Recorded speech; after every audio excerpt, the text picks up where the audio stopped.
తెలివైన మేక చీకు.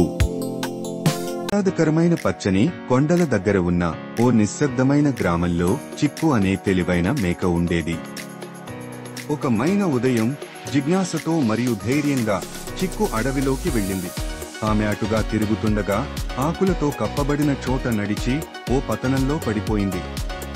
బయటకు ఎగిరే ప్రయత్నం చేసింది, కానీ అది చాలా లోతుగా ఉంది. వెంటనే చిక్కు నిశ్శబ్దంగా కూర్చుని ఆలోచించసాగింది. మరుసటి రోజు ఉదయం ముగ్గురు వేటగాళ్లు ఆ దారిలోకి వచ్చారు. చిక్కును చూసి ఆనందపడ్డారు. ఆమెను పట్టుకునేందుకు తాడును కిందికి వేసి పైకి లాగారు. కానీ చిక్కు చాలా తెలివిగా నటించింది. ఇంచి బలహీనంగా నడుచుకుంటూ వెళ్ళింది. దీన్ని చూసిన వేటగాళ్లు భయపడ్డారు. ఇది శాపగ్రస్తమైన మేక అయి ఉండొచ్చు అని ఒకడు అన్నాడు.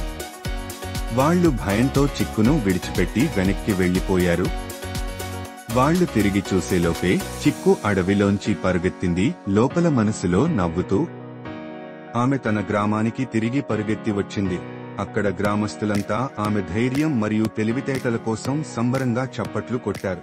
ఆ రోజు నుండి చిక్కు పూల హారాన్ని ధరించి గ్రామంలో అత్యంత తెలివైన మేకగా గౌరవించబడింది.